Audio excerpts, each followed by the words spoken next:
दोस्तों, दिनाक्षी short hand में आपका स्वागत है। अगर आप चैनल पर नए हैं तो चैनल को सब्सक्राइब करें और बेल आइकन जरूर दबाएं। आज की निबंधमाला डिक्टेशन का यह 75वां दिन है। अगर आपको उस डिक्टेशन की एडवांस आउटलाइन्स और वाक्यांश की आवश्यकता है तो आप हमारा पेड बैच ज्वाइन कर सकते हैं।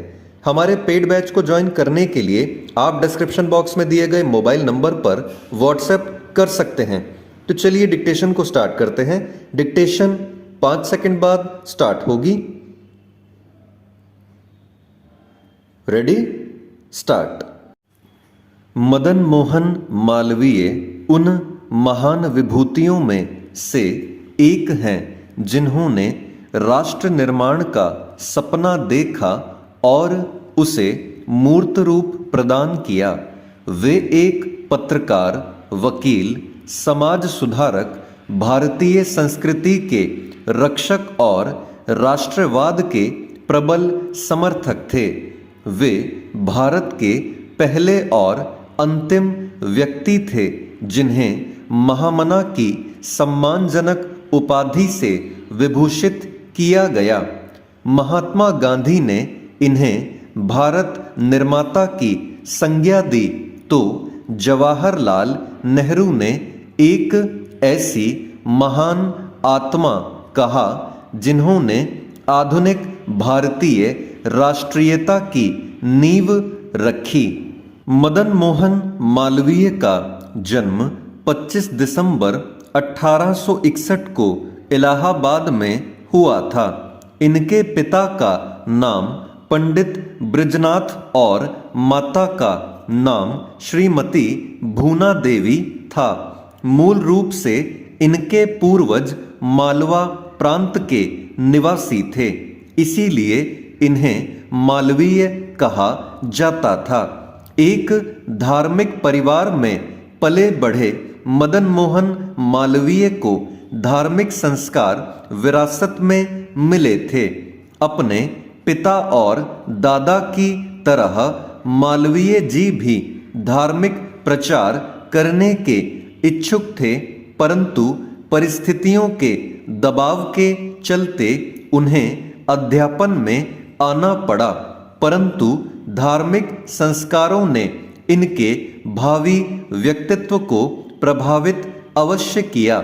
मैट्रिक की परीक्षा उत्तीर्ण करने के बाद इन्होंने कलकत्ता विश्वविद्यालय से स्नातक की उपाधि प्राप्त की और इसके बाद इलाहाबाद में आकर विद्यालय में अध्यापन करना प्रारंभ कर दिया।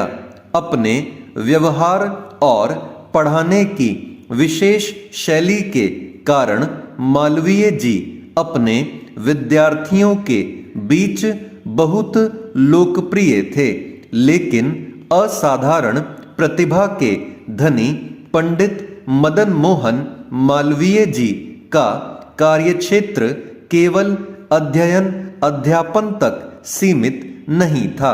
वह राजनीति में भी सक्रिय भूमिका निभाना चाहते थे और इसकी शुरुआत 1886 ईस्वी में हुई, जब उन्हें अपने गुरु आदित्यराम भट्टाचार्य के साथ कांग्रेस के कलकत्ता अधिवेशन में भाग लेने का अवसर मिला। बाद में उन्होंने कांग्रेस में अपनी एक विशेष जगह बना ली और स्वतंत्रता संग्राम में सक्रिय भूमिका निभाई।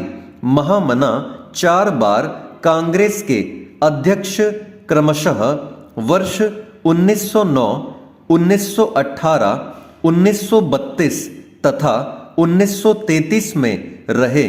मालवीय जी ने कांग्रेस के नरम दल और गरम दल के बीच एक जोड़ने वाली कड़ी के रूप में कार्य करते हुए राजनीतिक स्तर पर अत्यंत महत्वपूर्ण भूमिका अदा की और स्वतंत्रता संग्राम के पथ प्रदर्शक बने।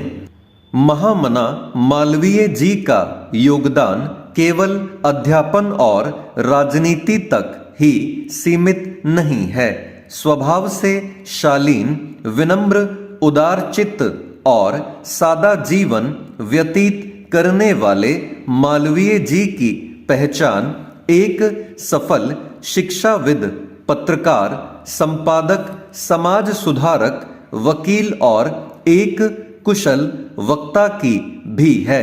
1886 ईस्वी में जब उन्होंने कांग्रेस अधिवेशन में भाषण दिया तो काला कांकर के राजा रामपाल सिंह उनसे बहुत प्रभावित हुए और उनसे हिंदुस्तान नामक साप्ताहिक समाचार पत्र का संपादक बनने का अनुरोध किया। स्टॉप।